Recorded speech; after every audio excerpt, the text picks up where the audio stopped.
मेकम sir. आइए। Good afternoon sir. Good afternoon, बैठिए Pradeep. Thank you sir. Pradeep, आपने ये तो ध्यान दिया ही होगा कि कोविड के प्रोटोकॉल का पालन किया जा रहा है। Yes sir. इसलिए आपकी कुर्सी दूर रखी गई है Yes, sir. और मास्क का इस्तेमाल भी किया जा रहा है। Yes sir. लेकिन चूंकि सुरक्षित दूरी है कुर्सी की, आप मास्क अपना हटा भी सकते हैं। Thank you sir.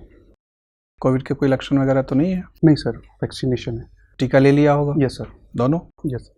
ठीक है, अपना परिचय दीजिए। सर, मेरा नाम प्रदीप कुमार मीना है। मैंने अभी ग्रेजुएशन इंजीनियरिंग कॉलेज बीकानेर से कंप्यूटर साइंस इंजीनियरिंग में स्ट्रीम में की है। कॉलेज के दौरान मैंने हॉस्पिटल मैनेजमेंट का एक प्रो सॉफ्टवेयर डेवलप किया था, जो वर्तमान में पीबीएम हॉस्पिटल बीकानेर में वर्क कर रहा है, और वर्तमान में मैं नायब तहसीलदार की पद पर कार्यरत हूँ जिला भीलवाड़ा में। कितने वर्ष से हैं नायब तहसीलदार? 2 वर्ष है। 2 वर्ष से हैं। तो क्या दायित्व होते हैं नायब तहसीलदार के?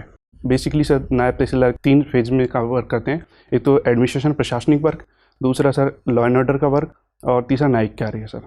तीसरा न्यायिक कार्य है। ठीक है, तो आपको इन तीनों कार्यों में ज़्यादा आनंददायक कौन सा कार्य लगता है? सर, तीनों सर कार्य सम्मिलित रूप से डिफर है नहीं, और तो सर तीनों अच्छे कार्य है सर। तीनों अच्छे कार्य Yes, हैं। तो जब आप एंजॉय कर रहे हैं तो आप अपनी नौकरी क्यों बदलना चाह रहे हैं? सर, मैं सिविल सर्विस में ही आगे बढ़ना चाहता हूं, तो सर जो इससे अपर सिविल सर्विस एग्जाम है उसमें नायब तहसीलदार प्रशासनिक सर्विस में ही ऊपर आने का मौका मिलता है। अच्छा, तो इसके लिए आप और कितने प्रयास करना चाहेंगे? आप काफ़ी लंबे समय से प्रयासरत हैं। Yes sir. तो और कितना, क्या कोई? सर, ऐसा तो फिक्स नहीं किया है, बट जब तक मतलब अटेम्प्ट्स हैं तब तक मैं ट्राई करूँगा सर। प्रयास करते रहेंगे। तो इससे आपके वर्तमान दायित्व की पूर्ति में बाधा नहीं आ रही है? नहीं सर, मैं जो ऑफिस के बाद जो टाइम मिलता है उसमें मैं स्टडी करता हूँ, बाकी जो ऑफिस टाइम है मैं उसमें अपना ऑफिस का वर्क कंप्लीट करता हूँ। क्या वैकल्पिक विषय रखा है? Geography sir. तो भूगोल क्यों लिया जब आप कंप्यूटर साइंस के इंजीनियर हैं? Yes sir. तो भूगोल ही क्यों लिया? सर, एक्चुअली यूपीएससी की सिलेबस में भूगोल कंप्यूटर साइंस ऑप्शन नहीं था, और सर मुझे अदर ऑप्शन किस सब्जेक्ट में से चूज करना था, तो मुझे भूगोल, जब मैंने उसका सिलेबस देखे, काफ़ी सभी सब्जेक्ट सिलेबस देखे, तो मुझे थोड़ा अप्रोचेबल लगा, और साइंटिफिक कुछ यूनिट्स ऐसी थी जिसमें साइंटिफिक टेम्परामेंट था, तो मैंने उस हिसाब को उसको देखते हुए मैंने ज्योग्राफी। आजकल पश्चिमी राजस्थान में वर्षा की मात्रा उत्तरोत्तर बढ़ रही है। Yes sir. क्या कारण है इसका?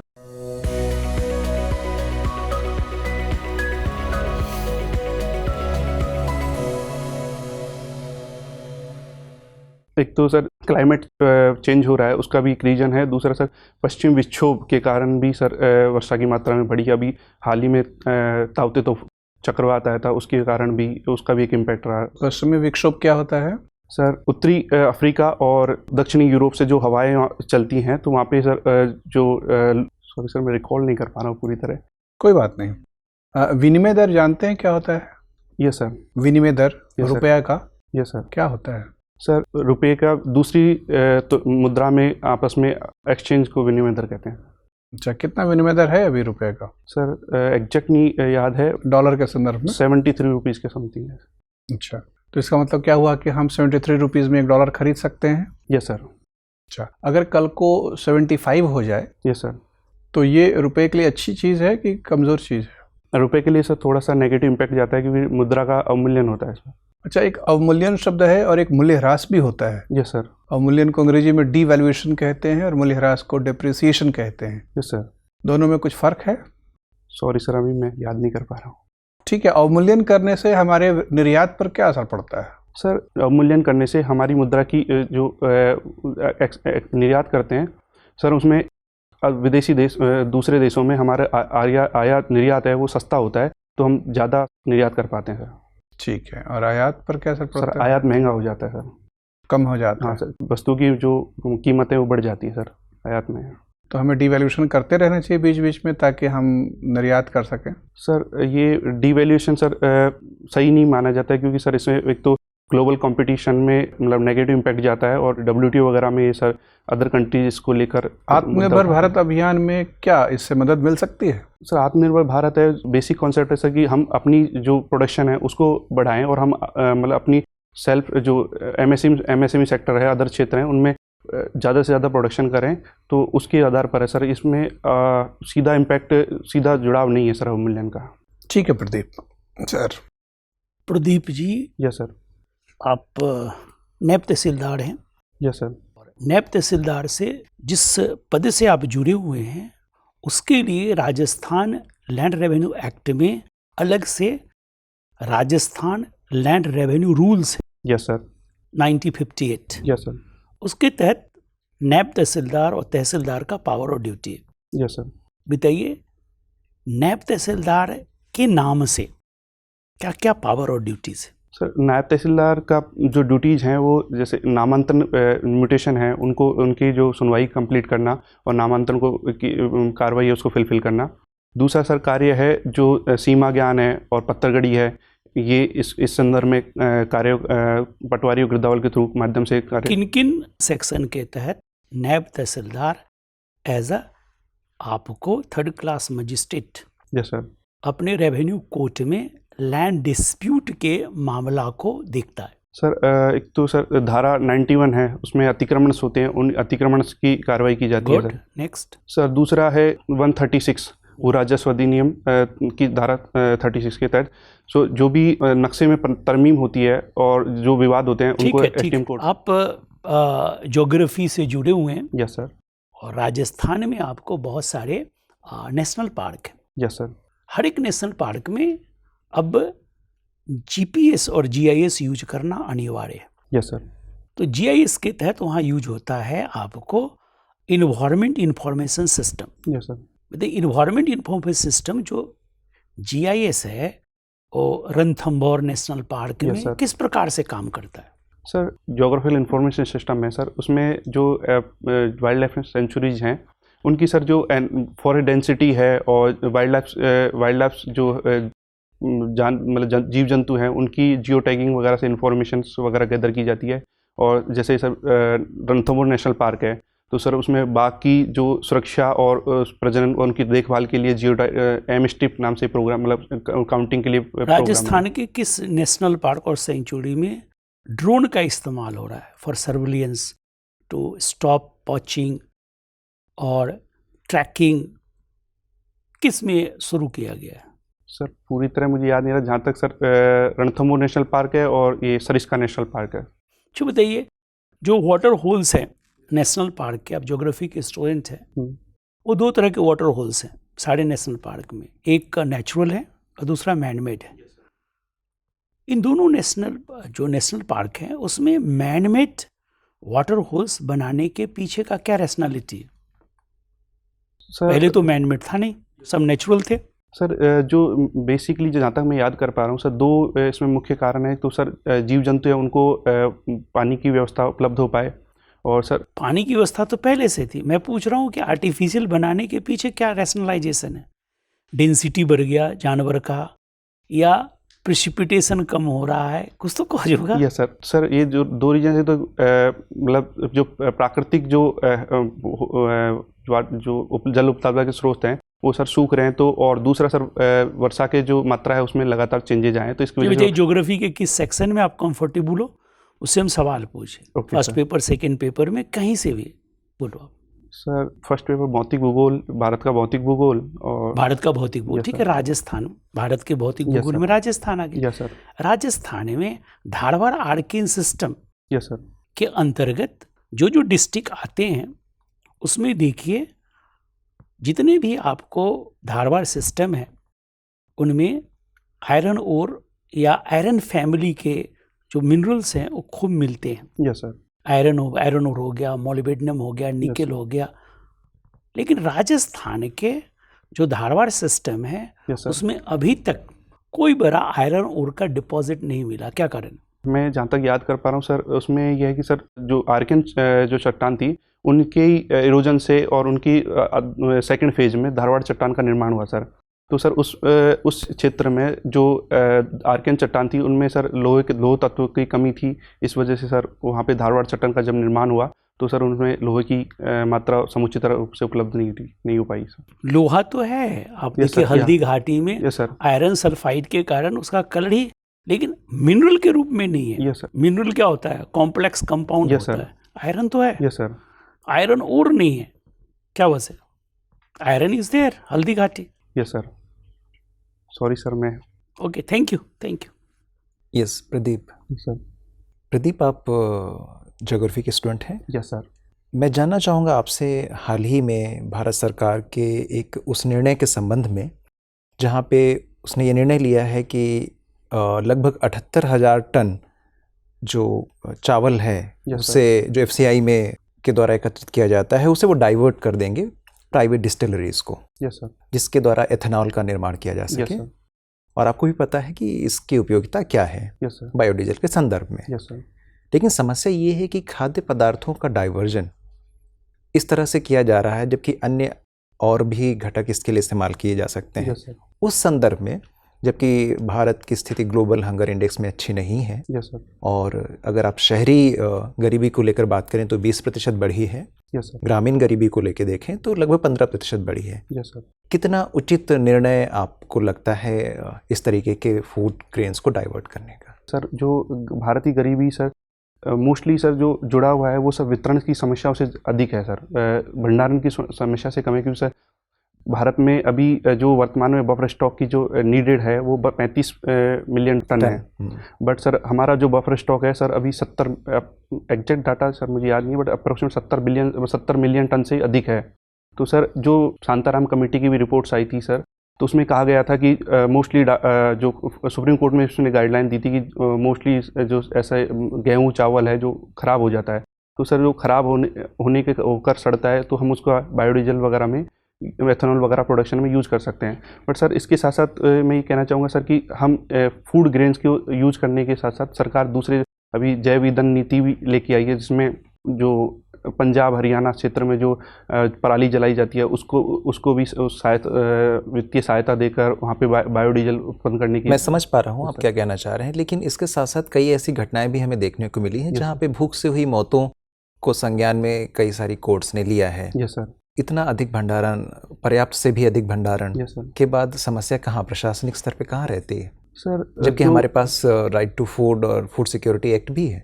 सर जो समस्याएं देखी गई है वो वितरण से संबंधित समस्याएं, तो सर वितरण में जो बेसिक समस्या आती है सर, जो मेन लीकेज एक समस्या है, मैं समझता हूँ, ठीक है सर। दूसरी समस्या ये आती है कि जो मतलब वंचित वर्ग है, जिसका लाभार्थी वर्ग है सर, उसको आइडेंटिफाई नहीं कर पाता। कई बार लाभार्थी वर्ग के पास पर्याप्त जो पीडीएस के लिए एंट्री मतलब फॉर्म वगैरह भरे जाते हैं, राशन कार्ड वगैरह निर्मित किए जाते हैं, तो सर उसमें पर्याप्त डॉक्यूमेंटेशन नहीं होने से वो छूट जाते हैं। दूसरा सर कि भारत में माइग्रेंट्स लेबर भी एक रहता है, माइग्रेंट्स काम की तलाश में दूसरे राज्यों में जाते हैं, तो सर उनको भी एक समस्या आती है इसमें। ठीक है, इसी संदर्भ में ये कि one nation one ration card के तहत इस तरीके की सुविधाएं उपलब्ध कराई गई हैं ताकि कोई भी व्यक्ति कहीं पे भी राशन प्राप्त कर सके। क्या प्रोविजन है उसके? स्ट्रिक्टली 2 पॉइंट मुख्य बिंदु क्या है one nation one ration card के? सर एग्जैक्टली सर मुझे याद नहीं कर पा रहा हूँ। कैसे कोई व्यक्ति जो माइग्रेटरी लेबर है किसी दूसरे राज्य में, जब वो माइग्रेट करता है यस सर, उसे अनाज प्राप्त होगा? सर जहाँ तक मैं याद कर रहा हूँ सर, उसमें एक प्रोविजन ये है कि जो अगर कोई मतलब श्रमिक एक अपने राज्य से दूसरे राज्य में जाता है तो वहाँ पे उसको 50% अपनी जो पीडीएस जो राशन है उसका 50% उपलब्ध करवाया जाएगा, जो कि मुझे लगता है बहुत कम है। वो एक सबसिस्टेंस लिविंग के लिए भी बहुत कम होगा। Yes sir. सर अभी ये प्रोविजंस किए हैं और ये पायलट मोड पर प्रोजेक्ट चलाया जा रहा है सर। खैर कोई बात नहीं। मुझे बताएं कि अभी हाल ही में 15th फाइनेंस कमीशन की रिपोर्ट आई। Yes sir. उसमें फंड्स के डिवोल्यूशन से रिलेटेड, वितरण से रिलेटेड क्या मानक तय किए गए? जब आप क्षैतिज वितरण को बात करते हैं, हॉरिजॉन्टल डिस्ट्रीब्यूशन ऑफ फंड्स की बात करते हैं, क्या क्या पैरामीटर्स कमीशन लेते हैं? एक तो जनसंख्या, दूसरा क्षेत्रफल, तीसरा सर आयंतराल, और चौथा 5 पैरामीटर सर मैं 2 याद। इसमें कोई डेमोग्राफिक परफॉर्मेंस जैसा कोई क्लॉज है? यस सर, जो जनसंख्या है उसमें रखा गया है सर इसमें, क्योंकि सर ये जो दक्षिणी राज्य हैं उनका सर ये इशू चल रहा था, क्योंकि उन्होंने बेहतर पॉपुलेशन कंट्रोल को, बेहतर पर्यावरण नियोजन को बेहतर तरीके से इम्प्लीमेंट किया। क्या ये सहकारी संघवाद की आत्मा के साथ कार्य करेगा या ये एक कॉम्पिटिटिव या प्रतियोगात्मक संघवाद की तरफ लेकर जाएगा? सर कॉम्पिटिटिव फेडरलिज्म और cooperative federalism? Sir competitive federalism. क्या ये एक आदर्श संघवाद के लिए जैसा कि भारत में अवस्थित है उसके साथ मिलकर कार्य करेगा या उसकी आत्मा के विरुद्ध है, या हमें बदली हुई परिस्थितियों में इसकी आवश्यकता है? बदली हुई परिस्थितियों में सर इसकी आवश्यकता है, क्योंकि सर कुछ राज्य बहुत अच्छा परफॉर्म कर रहे हैं आर्थिक, सामाजिक क्षेत्र, सामाजिक संकेतों में, तो सर दूसरे राज्यों को भी इससे प्रेरणा मिलेगी और मोटिवेट किया, जैसे आकांक्षी जिला प्रोग्राम चलाया है नीति आयोग ने। मुझे बताएं, आकांक्षी जिला प्रोग्राम में राजस्थान में कितने जनपद हैं? सर एस्पिरेशनल डिस्ट्रिक्ट प्रोग्राम के तहत राजस्थान में कितने जनपद आते हैं? सॉरी सर, डिस्ट्रिक्ट कितने आते हैं? सॉरी सर, मुझे कोई डिस्ट्रिक्ट है इस स्कीम के तहत? मुझे याद नहीं आ रहा। याद नहीं आया। अच्छा, मेरा अंतिम सवाल आपके लिए। Yes sir. अभी हाल ही में ब्राज़ील में कोवैक्सीन से रिलेटेड एक कंट्रोवर्सी पाई गई है वहाँ के राष्ट्रपति के खिलाफ। क्या है ये कंट्रोवर्सी? सॉरी सर, भारत में जो कोवैक्सीन एक डोमिनेंट कोवैक्सीन वैक्सीन जो है कंट्रोवर्सी में है, उसके सेल को लेके, उसके कॉन्ट्रैक्ट को लेके। सॉरी सर, मैंने इस अच्छा, इसको जानने नहीं। ठीक है, कोई नहीं sir. Pradeep ji, yes sir. अभी आप एज ए नायब तहसीलदार काम कर रहे हैं। Yes sir. और IAS बनना चाहते हैं। Yes sir. कोई ऐसे 3 रीज़न बताइए जिसकी वजह से आपका चुनाव कर लिया जाए। पहला रीज़न तो सर मैं टीम वर्क के साथ काम करता हूँ, और दूसरा वर्क है सर मैं अपना काम टाइम पे कंप्लीट करता हूँ। अभी मेरी उप तहसील में वर्तमान में कोई 0 पेंडेंसी है सर, मेरा सारा काम प्रॉपर टाइम पे है। तीसरा पॉइंट है सर कि मैं अपनी ड्यूटियों को पूरी जिम्मेदारी के साथ निभाने की पूर्ण कोशिश करता हूँ सर। अच्छा, अपनी ड्यूटी परफॉर्म करते समय यस सर, क्या कभी आपने ऐसा अनुभव किया कि अगर मैं DM रहता इस ज़िले का, यस सर, ये फला कमियां हैं, शायद मैं इसको दूर करता? yes, मतलब कुछ ऐसे एक्सपीरियंसेस हमसे शेयर कर सकते हैं कि अगर मैं जाऊंगा बन के इस ज़िले का yes, DM तो मैं ये चीज़ें करूंगा। कुछ ऐसा आपने प्लान किया है क्या? सर एक तो सर मैंने अभी भीलवाड़ा ज़िले की शंभूगढ़ उप तहसील में वर्क कर रहा हूँ, तो सर वहाँ की जो रीजनल प्रॉब्लम्स है उन पे सर मैं बताना चाहूँगा सर। एक तो सर एजुकेशन को लेकर वर्क किया जाना चाहिए, क्योंकि सर वहाँ पे लिटरेसी रेट थोड़ा कम है, काफ़ी कम है। और तो पूरे राजस्थान की समस्या है मुझे लगता है। यस नहीं सर, वहाँ थोड़ा सा एक ड्रॉप आउट रेशियो ज़्यादा है। ओके। क्योंकि वो मोस्टली ट्राइबल क्षेत्र है सर, तो वहाँ पे ड्रॉप आउट रेशियो ज़्यादा रहता है, तो सर एक तो उसमें उसके संदर्भ में काम किया जाना चाहिए। दूसरा सर वहाँ पे अवैध माइनिंग से एक बड़ी समस्या है सर, और सर अवैध माइनिंग से जुड़ी से एक दूसरी समस्या से लोगों से वहाँ काफ़ी संख्या में मृत्यु होती है। सर एक अवैध माइनिंग को नियंत्रित करने पे फोकस किया जाना चाहिए।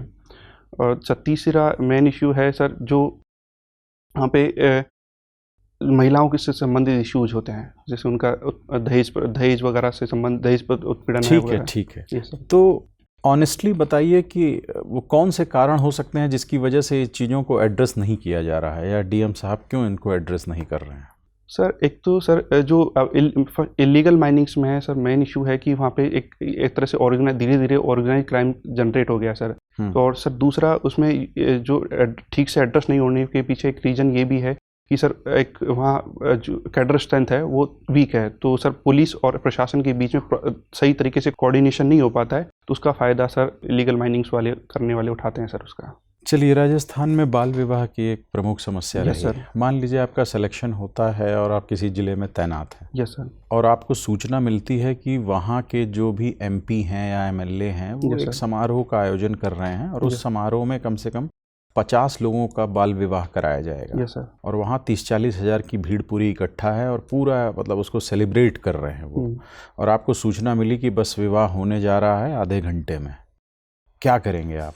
सर सबसे पहले तो सर इसमें स्थानीय प्रशासन को भेजकर वहाँ से संबंधित जानकारी ली जाएगी कि जो ऐसा समारोह हो रहा है वाकई में हो रहा है या नहीं हो रहा है। नहीं हो रहा है। Yes sir. हाँ। तो सर स्थानीय प्रशासन को भेजा जाएगा, साथ के साथ जो सम्मानीय जनप्रतिनिधि हैं उनसे बात की जाएगी, उनको जो कानूनी प्रोविजंस हैं उनके बारे में समझाया जाएगा, और जिनके भविष्य में होने वाले इम्पैक्ट्स हैं चाइल्ड मैरिज से उनके बारे में अवेयर किया जाएगा, और उनसे रिक्वेस्ट की जाएगी कि इस ऐसे समारोह को ना किया जाए। अगर फिर भी सर समारोह हो रहा है तो सर पुलिस के साथ स्ट्रिक्टली मतलब संयुक्त कोऑर्डिनेशन करते हुए जैसे समारोह को रुकवाया जाएगा। आपको लगता है एक तो वो लोग अवेयर हैं ऑलरेडी ये इलीगल है, नहीं होना चाहिए, लेकिन जनता को देखते हुए वो करा रहे हैं? Yes sir. और इतनी भीड़ को आप पुलिस के साथ कंट्रोल कर लेंगे?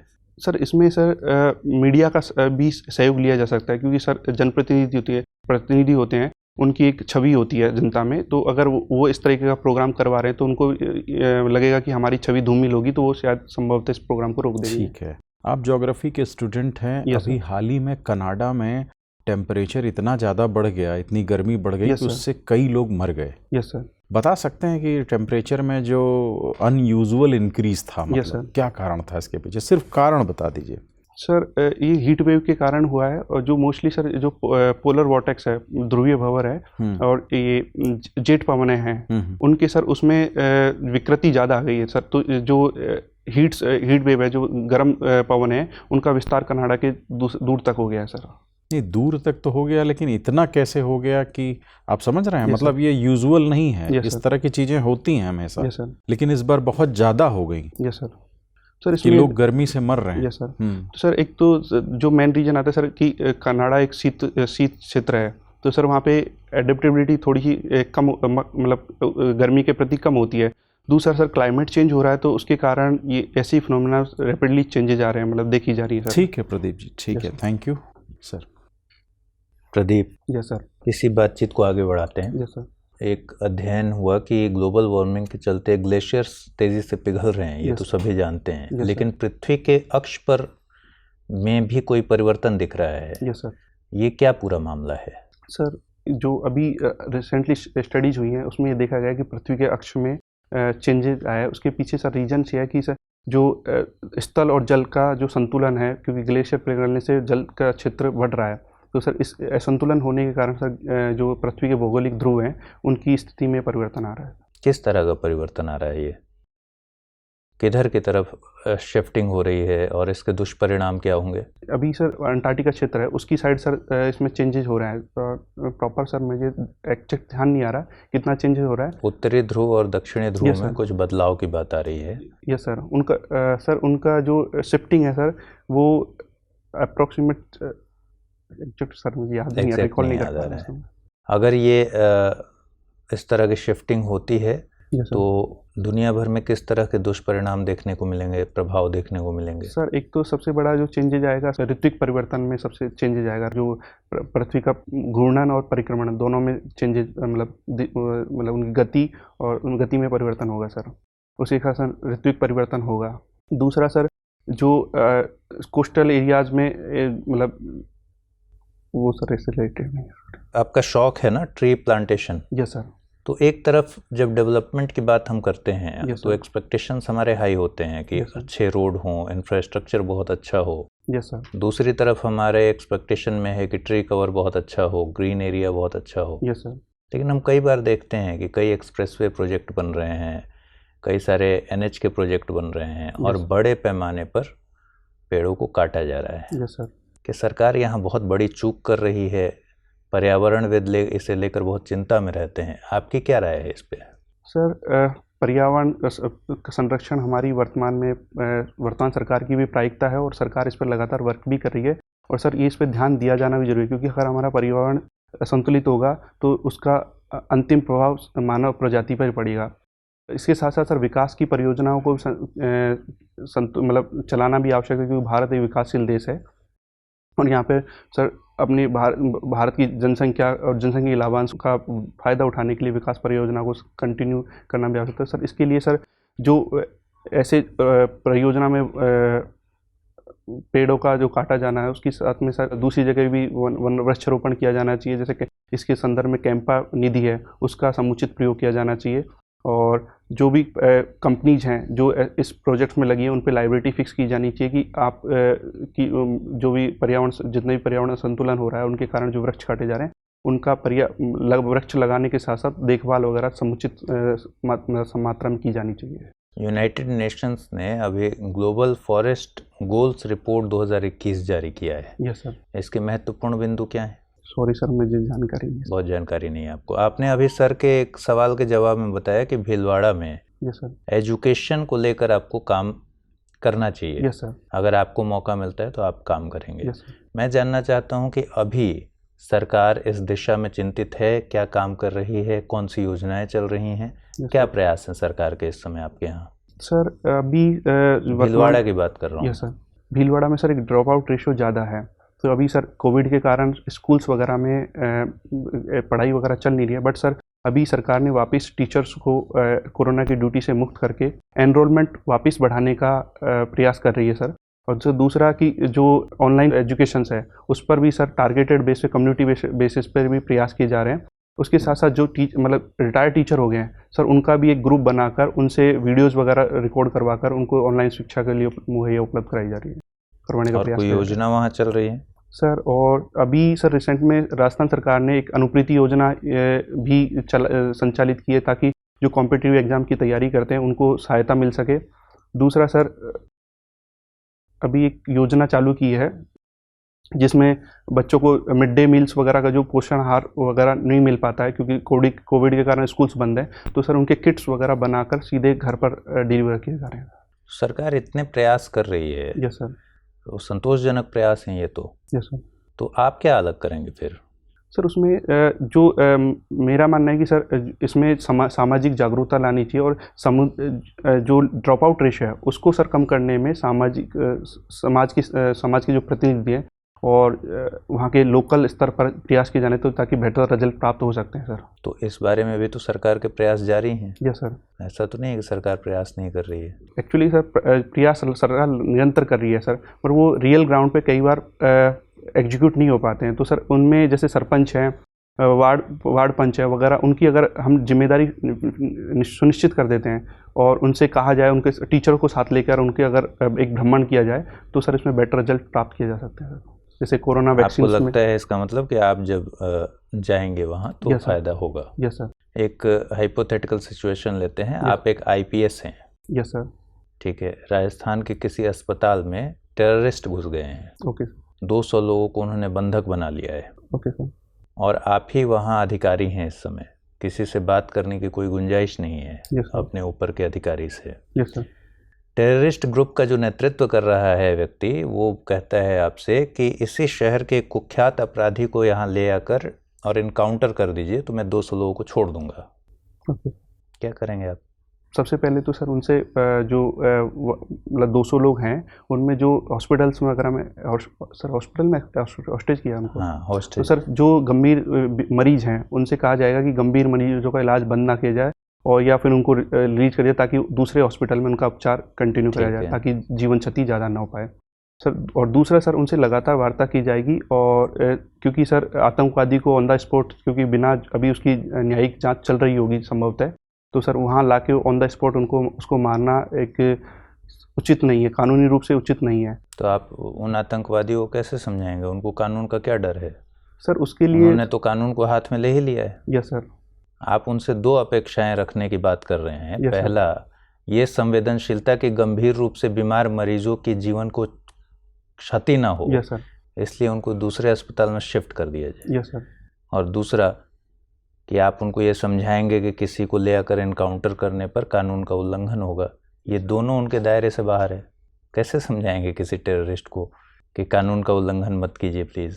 नहीं सर, उनको नहीं समझाएंगे, वो हम अपने स्तर पर सोचेंगे, क्योंकि किसी आतंकवादी है सर अभी, बट उसको मतलब एक्स्ट्रा जुडिशियल किलिंग करना सर सरकार उसके लिए न संविधान परमिशन देता है, न सरकार परमिशन देती है सर इसके लिए।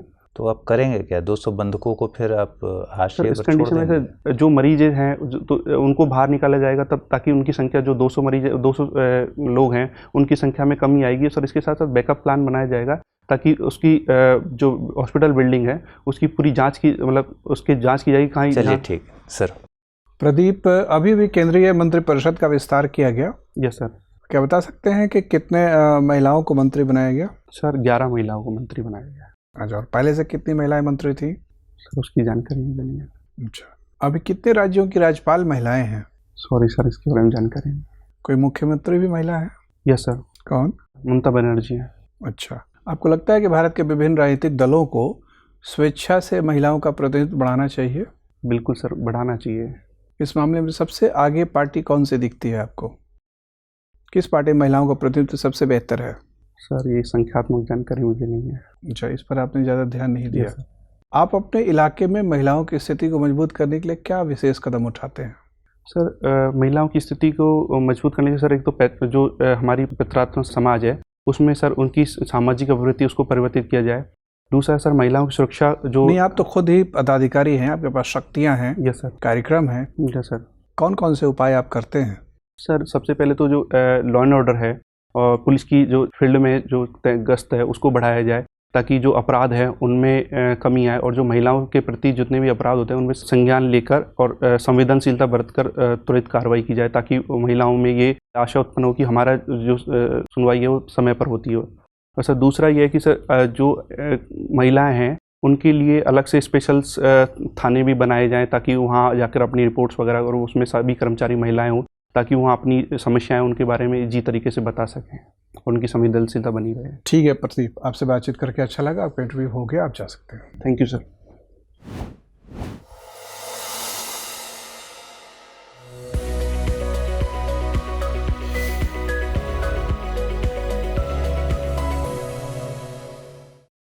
बैठिए। Thank you sir. यूपीएससी के समक्ष इंटरव्यू देने आप पहली बार जा रहे हैं? पहले भी दिया है? नहीं सर, फर्स्ट टाइम। पहली बार देने पहले जा रहे हैं? सीएपीएफ का इंटरव्यू दिया था। सीएपीएफ का दिया था? Yes sir. किस वर्ष दिया था? सर 2013 में। 2013, बहुत पुरानी बात है। Yes sir. क्या अनुभव था उस वक्त? ठीक था सर। कितने अंक आए थे? 96। ओके। आज आपका परफॉर्मेंस कैसा लग रहा है? सर थोड़ा करंट प्रिपेयर नहीं है। अच्छा, मौका नहीं मिल पा रहा है? सर अभी जॉब से अभी लौटे हैं छुट्टी लेके, तो अब प्रिपेयर करेंगे। छुट्टी ले ली? 1 महीने छुट्टी पे रहेंगे? Yes sir. ठीक है, तो कंटेंट वाली बातें तो आप समझ ही गए होंगे। Yes sir. कि कहाँ कहाँ आपको कंटेंट दुरुस्त करना है। Yes sir. थोड़ा भूगोल वगैरह में कुछ रिवीजन करने की ज़रूरत है। Okay sir. देखिए, कैंडिडेट आप अच्छे हैं, तजुर्बेकार हैं, ऑलरेडी प्रशासन में आप हैं। Yes sir. ये सब आपके बहुत फेवर में जाने वाला है। Okay sir. क्योंकि आप ऑलरेडी तो उस समुदाय के सदस्य हैं और प्रेजेंटेशन कुल मिला के आपका अच्छा है। लेकिन आप चूँकि हमारे पास आए ही हैं इसलिए ताकि आपको हम कुछ ऐसे मशवरे दें ताकि आप सुधार कर सकें। Yes sir. तो जिन बिंदुओं पर हमारा ध्यान जा रहा है, जहां आप काम कर सकते हैं, उसमें अपीयरेंस से शुरू करते हैं। तो लिबास यही रहेगा? सर सूट एक्चुअली क्या मैं कंफर्टेबल दोनों में हूँ, बट मैंने सोचा कि पहले ये ट्राई कर लिया है क्योंकि इसमें थोड़ा ज़्यादा कंफर्टेबल हूँ मैं। ठीक है। सूट कैरी करना चाहिए या नहीं चाहिए? नहीं, आप ऐसे भी गर्मी का दिन है, आप बिना सूट के भी जा सकते हैं, टाई शर्ट पहन के। लेकिन यही रहेगा कि दूसरा रहेगा? सर दूसरा रहेगा। ठीक है, दूसरा रहेगा तो वो देख लीजिएगा, क्योंकि इसमें टाई और जूता ओके मैच नहीं कर रहा है। उस ब्लैक शूज़ पहनने हैं। हाँ, वो ध्यान रखिएगा कि थोड़ा सा मैचिंग हो और जूता पॉलिश हो। आज ऐसे आपने कैजुअली कर लिया है। Okay sir. कलाई में अगर धग्गी पहनना ही है हाँ, तो फ्रेश धग्गी पहन लीजिएगा और उसको शर्ट के अंदर रखिएगा, बाहर दिखे ना। ये अंदर प्रवेश करते समय बटन इस तरह से करिएगा। प्रवेश आपका ठीक है। अभिवादन, आप चूँकि ऑलरेडी प्रशासक हैं 2 साल से, यस सर, तो आपसे ये उम्मीद की जाएगी कि आपको पता है कि सीनियर के चैम्बर में एंटर कैसे करते हैं, यस सर, एड्रेस कैसे करते हैं। तो वो सब आपसे जो अपेक्षाएं हैं वो आपको उस पर खरा उतरना होगा। Okay sir. ठीक था आज भी, लेकिन जाते समय एग्जिट में थोड़ा सा लग रहा था कि आप, हाँ सर, वो हाथ वगैरह से मूवमेंट गलत हो गया था। हाँ, और जाते समय ऐसा लग रहा था कि आप बंदी गृह से मुक्त हुए हैं और भाग रहे हैं। ओके, तो सहज रहिएगा, जाते समय सबका अभिवादन करते हुए, धन्यवाद करते हुए सहज होकर निकलिएगा। तो एंट्री एग्जिट का बड़ा अच्छा असर पड़ता है। Yes sir. Entry first impression है और एग्जिट लास्ट इंप्रेशन है। Yes sir. तो तो वो दोनों इंप्रेशन आपके अच्छे पड़ने चाहिए और आप प्रशासक हैं इसलिए और भी विशेष Yes, तौर sir. पर अच्छे पड़ने चाहिए। कंटेंट वाले पे जो दायरा है तथ्यों का वो तो आप अपना समेटिएगा, लेकिन प्रस्तुतिकरण में थोड़ी सी और चुस्ती दिखाने की ज़रूरत है, थोड़ा एनर्जी लेवल बढ़ाने की ज़रूरत है और स्ट्रक्चर्ड आंसर थोड़ा सा बनाने की ज़रूरत है। आपका उत्तर अभी बंधा हुआ नहीं दिख रहा है, सर। ढांचाबद्ध नहीं दिख रहा यस है, सर। तो बिंदुवार उसको थोड़ा सा ढांचे में बांध के और प्रस्तुत करें। Okay sir. और कुछ ऐसे प्रश्नों का ऐसा लग रहा था कि आप प्रश्नों का जवाब देना नहीं चाह रहे हैं और या आप प्रश्न समझ नहीं पा रहे हैं। Okay sir. तो ऐसे मसले में इम्प्रेशन ख़राब पड़ता है, कमज़ोर चला जाता है। Okay sir. तो जब इस तरह के परिस्थितियां हों कि आपको प्रश्न का जवाब ठीक से नहीं पता हो, जैसे आपसे पूछा गया कि महिलाओं के सशक्तिकरण के लिए आपने क्या किया है, आपने क्या किया है, प्रश्न यह नहीं था कि क्या किया जाना चाहिए, ओके सर। आपने क्या किया, चूँकि आप प्रशासक हैं। Yes sir. तो 2 बार प्रश्न रिपीट होने के बावजूद भी आपने क्या किया है ये आपने नहीं बताया। Okay sir. तो अगर आपके पास जवाब नहीं है तो आप कह दीजिए कि सर अभी ऐसा कोई विशेष अवसर मिला नहीं है, तो अभी मैं कोई विशेष कार्य नहीं कर पाया हूँ। जो सामान्य कार्य हैं, कानून व्यवस्था पर ध्यान रखना, उससे महिलाओं की सुरक्षा की भावना मिलती है, यस सर। वो सब मैंने किया है, लेकिन अलग से कोई कार्य नहीं किया। ठीक है, तो प्रश्न के इंटेंशन को समझते हुए और वस्तुनिष्ठता के साथ जो प्रश्न पूछा जाए वही जवाब दे, ठीक है। ओके और थोड़ा सा सहज महसूस करने के लिए क्या करिए कि बातचीत करते समय चेहरा खुशनुमा बना के रखिए। Okay sir. थोड़ा सा कभी कभी मुस्कुराइए। Okay sir. मुस्कुराने से एक तो अपना तनाव भी कम हो जाता है और बाहर छवि अच्छी बनती है, तो थोड़ा सा उससे आप और अच्छा इम्प्रेसिव नज़र आएंगे, थोड़ा सरदार नज़र आएंगे। ठीक है सर। ठीक है, लेकिन अच्छी चीज़ें बहुत सारी हैं। और भूगोल में कई जगह जो कंटेम्प्ररी थीम्स हैं, यस सर। कनाडा में गर्मी क्यों पड़ रही है या जो भी चीज़ें, यस सर। क्लाइमेट चेंज है, सस्टेनेबल डेवलपमेंट गोल है, ये सब थोड़ा पढ़ लीजिए और एक भूगोल के विद्यार्थी के नाते जो उत्तर होना चाहिए यस सर। वो सोच के रखिए। बाकी से बढ़िया है। All the best. Okay, thank you sir. Thank you sir.